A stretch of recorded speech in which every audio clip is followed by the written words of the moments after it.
Back to the class of Dilip sir science English. बच्चा लोग, स्वागत करता हूं मैं Dilip Mishra, Dilip sir science English class में। Today I have bring the new topic of direct indirect speech, that is optative sentence. Yes, आज बच्चों हम सीखने वाले हैं शुभेच्छा दर्शक वाक्य। ये शुभेच्छा दर्शक वाक्य ऑप्टेटिव सेंटेंस क्या होता है, we will know further in the video. इस वीडियो में हम आगे देखेंगे ऑप्टेटिव सेंटेंस, शुभेच्छा दर्शक वाक्य क्या होता है बच्चा। When we meet someone, हम किसी से मिलते हैं और क्या बोलते हैं, good morning, good evening, good bye, bye bye, see you, ये सारे words, may you live long, God bless you, all the best, best of luck, ये सारे वर्ड्स जो है ना बच्चे, शुभेच्छा, शुभकामना, शुभ आशीष, आशीर्वाद, अभिशाप, ये सब चीजें आती हैं ऑप्टेटिव सेंटेंस में, शुभेच्छा दर्शक वाक्य में। क्लियर है? यानी जब हम किसी को कोई शुभ कामना देते हैं, किसी के लिए कुछ कामना करते हैं, शुभेच्छा रखते हैं, किसी के लिए अच्छी कामना करते हैं, आशीर्वाद देते हैं, किसी को अभिवादन या अभिनंदन करते हैं, और किसी को हम अलविदा कहते हैं, और ईश्वर से किसी की लंबी उम्र के लिए प्रार्थना करते हैं, ये सारी चीज़ें, किसी को हम थैंक यू कहते हैं, कॉन्ग्रेचुलेशन कहते हैं, तो वो सारी बातें ऑप्टेटिव सेंटेंस के अंतर्गत आती है बच्चा लोग। आज इस वीडियो में हम सीखेंगे कि what is real optative sentence, ये क्या है, and how can we turn it into indirect speech, और कैसे बदलेंगे ऑप्टेटिव सेंटेंस को बच्चा लोग हम इनडायरेक्ट स्पीच में। क्लियर है? तो दोस्तों, अगर आप चैनल पे नए हैं, पहली बार आए हैं, तो सब्सक्राइब कर दे, लाइक कर दे, शेयर कर दे और घंटी बजा दे। Without wasting time let's come to the video. बच्चा लेके एक और बात बता दूं मैं आपको, वीडियो को स्किप ना कीजिएगा, वीडियो को अंत तक देखिएगा, आपको बहुत अच्छे तरीके से ये ऑप्टेटिव सेंटेंस आ जाएगा, और ऐसे आ जाएगा you will never do the mistake in future. भविष्य में आप कोई गलती नहीं करोगे। I guarantee whole rules are I have created here। सारे जो रूल्स हैं ऑप्टेटिव सेंटेंस के, you can see in the on the board, but I will explain it very easy way. बहुत ही आसान तरीके से मैं आपको एक्सप्लेन करने वाला हूं, तो बने रहे वीडियो में और देखते रहे। Let's watch the video, let's start. Okay, see here, optative sentence, शुभेच्छा दर्शक वाक्य। जिन वाक्यों में शुभेच्छा, शुभकामना, शुभ आशीष, अभिवादन, अभिनंदन, श्राप, आशीर्वाद, ईश्वर से की गई प्रार्थना हो। I will repeat the definition.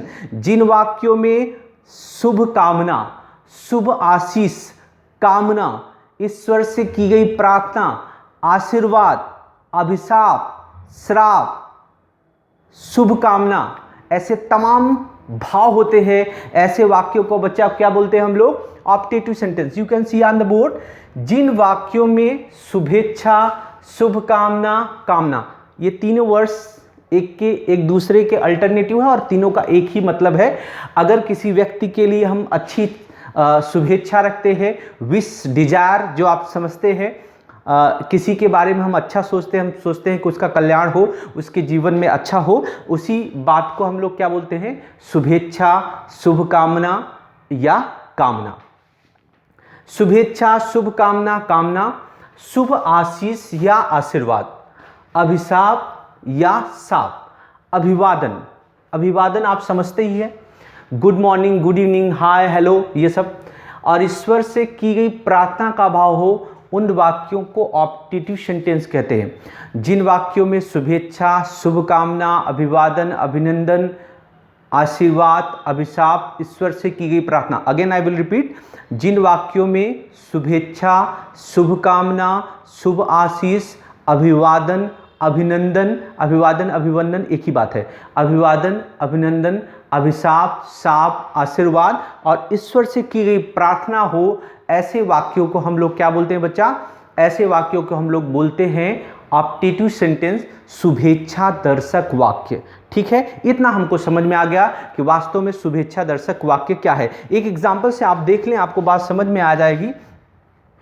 Teacher said to the students good morning. Teacher ने विद्यार्थियों को कहा गुड मॉर्निंग। ये क्या है बच्चे, ये है अभिनंदन, अभिवादन। ठीक है, when we meet someone first time in the day, दिन में जब हम किसी को मिलते हैं, वी से good morning, good evening, good night, विदा होते समय गुड आफ्टरनून, जिस भी टाइम हम मिलते हैं किसी व्यक्ति को फर्स्ट टाइम तो वी से गुड मॉर्निंग। तो गुड मॉर्निंग क्या होता है बच्चा, अभिवादन है, अभिनंदन है, ठीक है।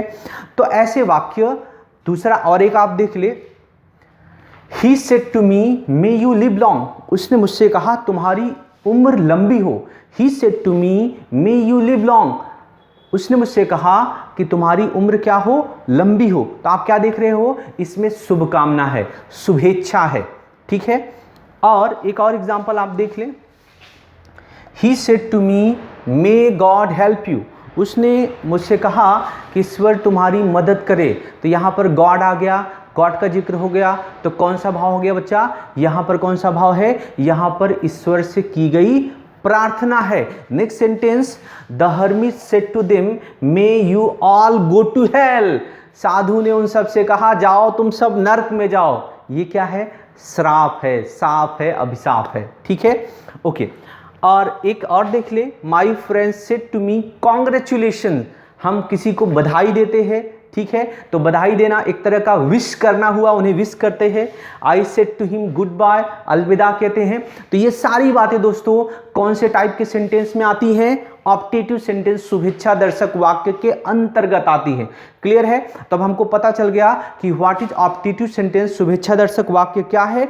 अब now we have to learn how to change optative sentence into indirect speech, कैसे बदलेंगे ऑप्टेटिव सेंटेंस को हम इनडायरेक्ट स्पीच में, we have to learn. Come to the point, ध्यान से देखें, समझें। अगर देखो, यदि वाक्य में शुभेच्छा, शुभकामना, शुभ आशीष, वर्ड पे ध्यान देना, शुभेच्छा, शुभकामना, शुभ आशीष, अभिवादन का भाव हो, शुभेच्छा, शुभकामना, शुभ आशीष, अभिवादन का भाव हो, तो रिपोर्टिंग वर्ब सेड या सेड टू को विश्ड में बदल देते हैं। तथा अगर साप, अभिशाप का भाव हो तो रिपोर्टिंग वर्ब सेड टू को कर्स्ड, कर्स का मतलब किसी को श्राप देना। एवं अगर ईश्वर से की गई प्रार्थना हो, हाउ कैन वी नो कि सेंटेंस में ईश्वर से की गई प्रार्थना होगी। अगर सेंटेंस में बच्चा GOD गॉड, ध्यान रख लो, अगर किसी भी सेंटेंस में, ऑप्टेटिव सेंटेंस में GOD गॉड वर्ड आया है तो वो वहां पर कौन सा भाव है, ईश्वर से की गई प्रार्थना है। आपको बस अगर सेंटेंस में गॉड आया है, यू मस्ट बी श्योर, आपको पूरी तरह से सुनिश्चित हो जाना चाहिए कि द सेंटेंस कैसा है, ऑप्टेटिव है, लेकिन यहां पर कौन सा भाव है, ईश्वर से की गई प्रार्थना है। यानी यहां पे मैंने मेंशन करा है कि वाक्य में गॉड होना चाहिए, ओके। तब हम क्या करेंगे, प्रेड में बदलेंगे। दो बातें समझ लें, शुभेच्छा, शुभकामना, शुभ आशीष, अभिनंदन, अभिवादन होगा, अभिनंदन, अभिवादन होगा, तो सेड टू को विश में बदलेंगे। इस अगर किसी को श्राप दिया जा रहा है, कर्स का भाव है, तो कर्स में बदलेंगे। अदरवाइज रिपोर्टिंग वर्ब को अगर ईश्वर से की गई प्रार्थना हो तो किस में बदलेंगे, प्रेड, PRAYED, प्रेड में बदल देंगे। और कॉमा, इन्वर्टेड कॉमा हट जाता है और ऐसे वाक्य में कंजक्शन दैट आता है, एसर्टिव की तरह ही। देख लें, कंजक्शन दैट का प्रयोग करते हैं।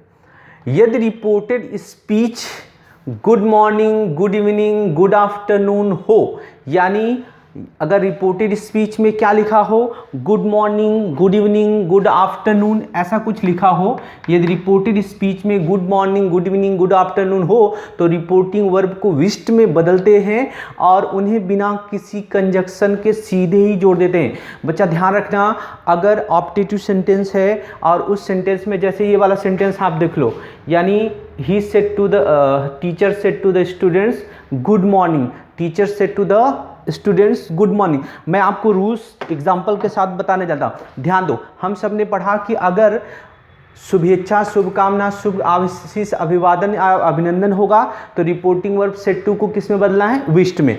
तो यहाँ पर teacher said to the students good morning, यानी टीचर ने विद्यार्थियों को क्या किया, गुड मॉर्निंग विश किया।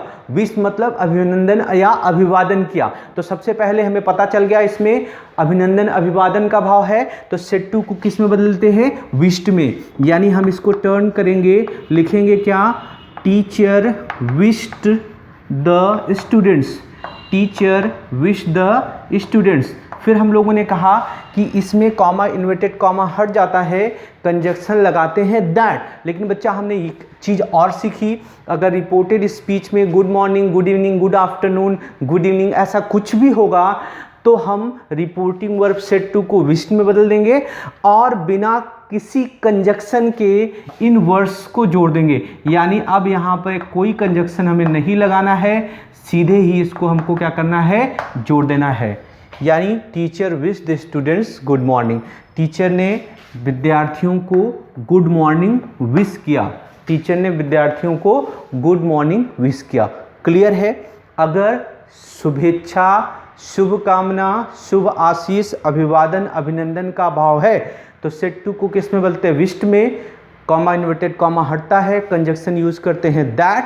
लेकिन अगर सेंटेंस में रिपोर्टेड स्पीच में good evening, good morning, good afternoon ऐसा कुछ भी होगा तो सेड टू को विश्ड में तो बदलेंगे, लेकिन यहाँ पर कोई कंजक्शन अप्लाई नहीं करेंगे, डायरेक्ट सीधे ही सेंटेंस को हम दैट से क्या करेंगे, जोड़ देंगे। क्लियर है? ओके, आगे देखिए। यदि रिपोर्टेड स्पीच में थैंक यू एवं कॉन्ग्रेचुलेशन जैसे शब्द आए हों तो रिपोर्टिंग वर्ब सेड अथवा सेड टू को सीधे ही थैंक्ड एवं कॉन्ग्रेचुलेटेड में बदल दिया जाता है। ध्यान रखना, अगर सेंटेंस में थैंक यू या कॉन्ग्रेचुलेशन जैसा शब्द आया है तो रिपोर्टिंग वर्ब को सीधे ही थैंक्ड या कॉन्ग्रेचुलेटेड में क्या करते हैं, बदल देते हैं। आप ये वाला सेंटेंस देख लें, my friends said to me congratulations, मेरे दोस्तों ने मुझे कहा बधाई हो। तो अब यहाँ पर हम क्या देख रहे हैं कि अगर रिपोर्टेड स्पीच में थैंक यू या कॉन्ग्रेचुलेशन आया हो तो रिपोर्टिंग वर्ब सेड अथवा सेड टू को ही थैंक्ड या कॉन्ग्रेचुलेटेड में बदल देते हैं। यानी ये इसमें कॉन्ग्रेचुलेशंस आया है तो सेड टू को ही हमको किस में टर्न कर देना होगा, कॉन्ग्रेचुलेटेड में। यानी my friends congratulated me, my friends congratulated me, my friends congratulated me. देखो सेड टू को किसने बदल दिया, कॉन्ग्रेचुलेटेड में। कोई कंजक्शन नहीं, कुछ भी नहीं लिखना है, यहाँ पे फुल स्टॉप है, क्या सेंटेंस कंप्लीट। ये टर्न हो गया इनडायरेक्ट में। यानी अगर सेंटेंस में रिपोर्टेड स्पीच में कॉन्ग्रेचुलेशन और थैंक यू आया रहेगा, अगर कॉन्ग्रेचुलेशन है तो सेड टू को ही किस में बदलोगे, यहाँ विश्ड में नहीं बदलोगे, डायरेक्ट ही किस में बदलोगे, कॉन्ग्रेचुलेटेड में। थैंक यू आया है तो डायरेक्ट किस में बदलोगे, थैंक में बदल दोगे, बात पूरी हो गई। जैसा आपने देखा कि my friends said to me congratulation, इसको आपने टर्न कर दिया my friends congratulated me. Clear है? ओके, चले अगले रूल्स पे चलते हैं। अगला रूल क्या है कि यदि रिपोर्टेड स्पीच में गुड बाय या गुड नाइट आया हो तो रिपोर्टिंग वर्ब को बेड में बदल देते हैं। वैसे गुड नाइट के बदले आप विश्ड भी बदल सकते हो, डायरेक्ट गुड नाइट जोड़ सकते हैं। He said to me good night अगर ऐसा लिखा हो तो आप इसको लिख सकते हो ही विश्ड मी गुड नाइट, ठीक है। लेकिन अगर गुड बाय आया है तो वहाँ पर हम विश्ड लिखने की बजाय हमको क्या लिखना होगा, बेड। बेड का मतलब जब हम किसी को अलविदा कहते हैं, शुभरात्रि कहते हैं, उसके लिए आता है। यानी सेड टू को इसमें कहाँ किस में बदलना है, बेड में। I bade him good bye, यहाँ पे भी कोई कंजक्शन नहीं करना है, goodbye, I bade him good bye. Clear है? ओके, अब आखिरी, यदि रिपोर्टेड स्पीच की शुरुआत में से हुई हो तो ऐसे वाक्यों को एसर्टिव बनाकर इनडायरेक्ट में बदलते हैं, तथा यदि वाक्य में एक्सक्लेमेशन मार्क आया हो तो उसे हटाकर फुल स्टॉप लगा देते हैं। देखो बच्चों, ऑप्टेटिव सेंटेंस जो शुभेच्छा दर्शक वाक्य है वो सामान्य रूप से कई सेंटेंस ऐसे होंगे जो मे से शुरू होंगे, जैसे may God bless you, may you live long, may God help you. तो ऐसे सेंटेंस मे से शुरू होते हैं और कई बार इन सेंटेंस के अंत में एक्सक्लेमेशन मार्क लग जाता है। हालांकि एक्सक्लेमेटरी सेंटेंस में ही एक्सक्लेमेशन मार्क आता है, लेकिन समटाइम्स ऑप्टेटिव सेंटेंस में भी मे से शुरू हुए सेंटेंस में एक्सक्लेमेशन मार्क आ जाता है। तो आप कहोगे सर हम कैसे आइडेंटिफाई करेंगे कि ऑप्टेटिव सेंटेंस है कि एक्सक्लेमेटरी सेंटेंस है। तो मैंने आपको बताया था, अगर एक्सक्लेमेटरी सेंटेंस होगा तो व्हाट अथवा हाउ से शुरू रहेगा। किससे शुरू रहेगा, व्हाट अथवा हाउ से शुरू रहेगा, या एलास, हुर्रे, वाव, वेल्डन, ब्रेवो ऐसे तमाम शब्द आए रहेंगे। ये आइडेंटिफिकेशन है, वो में से कभी शुरू नहीं होगा। में से कौन शुरू होगा, आपका ऑप्टेटिव सेंटेंस, शुभेच्छा दर्शक वाक्य अगर आया है तो सेंटेंस को यहाँ पर हमें बनाना होता है एसेटिव, यानी मे क्या है, हेल्पिंग वर्ब है, सब्जेक्ट के पहले है, तो इसे सब्जेक्ट के बाद में हमको ले जाना है, बाकी लास्ट में क्या करना है, फुल स्टॉप करना है। आप देख लोगे उदाहरण से, देखो, he said to me may God help you, he said to me may you live long. पहले सेंटेंस करते हैं, he said to me may you live long. आप देखो ये सेंटेंस के स्टार्ट है मे से, और यहाँ पे कौन सा मार्क आया है, एक्सक्लेमेशन मार्क आया है, लेकिन ये एक्सक्लेमेटरी सेंटेंस नहीं है। हमने कहा कि वो क्या कर रहा है, हम he said to me may you live long, उसने मुझसे कहा कि तुम्हारी उम्र लंबी हो, तो वो क्या कर रहा है, शुभकामना कर रहा है, हमारे लिए अच्छी कामना कर रहा है, ठीक है। तो शुभकामना होगा तो यानी यहाँ पर GOD गॉड नहीं आया है, तो सेड टू को प्रेड में नहीं बदलेंगे। प्रेड में कब बदलेंगे, जब सेंटेंस में GOD गॉड आया रहेगा तब। तो ये क्या है, शुभकामना है, तो शुभकामना को रहे तो सेड टू को किस में बदलते हैं, विश्ड में, और कंजक्शन लगाते हैं दैट। तो यहाँ लिखेंगे ही विश्ड मी, कंजक्शन आ दैट। अब कहा कि मे को अफर्मेटिव बनाएंगे, यानी यू मे लिव लॉन्ग, इसको एसर्टिव बनाओगे तो ये जो हेल्पिंग वर्ब है वो कहाँ जाएगी, सब्जेक्ट के बाद। मे यू लिव लॉन्ग यानी you may live long, you कौन सा पर्सन, सेकेंड पर्सन का प्रोनाउन किसके हिसाब से बदलते हो, SON अपॉन 1 2 3 के हिसाब से। ऑब्जेक्ट कौन, सुनने वाला कौन है, टू के बाद जो होगा हमेशा वही लिसनर होगा।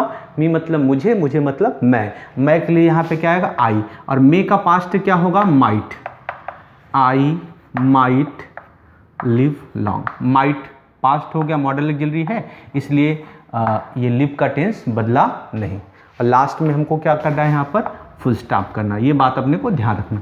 क्लियर है। एक और सेंटेंस देखिए, he said to me may God help you, he said to me may God help you. आपको यहाँ ध्यान देना है, क्या आ गया, GOD गॉड, और हमको पता है अगर सेंटेंस में ईश्वर से की गई प्रार्थना है यानी कि गॉड का जिक्र आ गया है, तो सेड टू को विश्ड में बदलने की बजाय किस में बदलेंगे, PRAYED, प्रेड में बदलेंगे, ध्यान रखना। यानी यहाँ पर ही सेड टू मी को हम बदल देंगे ही प्रेड मी, यानी उसने मेरे लिए ईश्वर से क्या की, प्रार्थना की। अब कॉमा इन्वर्टेड कॉमा हटेगा, कंजक्शन आएगा दैट। मे गॉड का बदल देंगे गॉड में, एसेटिव बनाएंगे तो क्या होगा, गॉड में। गॉड कौन सा person, third person pronoun, no change, और गॉड को हम हमेशा जो जी है कैपिटल में लिखेंगे। मे का पास्ट क्या हो गया, might, help. You second person का प्रोनाउन ऑब्जेक्ट के अनुसार, ऑब्जेक्ट क्या है, मी। अगर यहाँ पर यू के बाद कोई वर्ब होती, क्रिया होती, तो यू सब्जेक्ट की जगह पे आया है, लेकिन यू के पहले अगर वर्ब है यानी वर्ब के बाद यू लिखा, यू के बाद कोई वर्ब नहीं आए, तो वो ऑब्जेक्ट की जगह पे है। यू सब्जेक्ट और ऑब्जेक्ट दोनों में यू रहता है, लेकिन यहाँ मी मतलब आई, और आई का ऑब्जेक्ट क्या होता है, मी। तो मी, चूंकि यू यहाँ पर ऑब्जेक्ट जगह पे है, तो आई का ऑब्जेक्ट क्या होगा, मी। अब ये सेंटेंस हो गया। एक और देख ले, the hermit said to them may you all go to hell. साधु ने उन सबको कहा तुम सब नर्क में जाओ। क्या दे दिया है, अभिशाप दे दिया है, श्राप दे दिया है। ओके, अब जब अभिशाप और श्राप की बात होगी तो सेड टू को किस में बदलेंगे, कर्स में, यानी लिखेंगे the hermit cursed them, the hermit cursed them. अब कंजक्शन क्या आएगा यहाँ पर, दैट मे यू, तो यू में, यू सेकेंड पर्सन ऑब्जेक्ट के अनुसार, ऑब्जेक्ट टू के बाद जो आएगा वही, दे मतलब वे मतलब दे। तो यहाँ पर हम सब्जेक्ट हो गया दे, मे का पास्ट क्या होगा, might, they might all go to help. ठीक, और लास्ट में क्या आना है, अपने को फुल स्टॉप करना है। ठीक है, तो बच्चों आपको बात समझ में आ गई। आई होप कि आपको बात बहुत अच्छी तरह से समझ में आई होगी। अगर कोई कन्फ्यूजन है तो you can write in the comment box, you can ask and I will reply. Thank you for watching the video till then, bye bye, see you in the next video.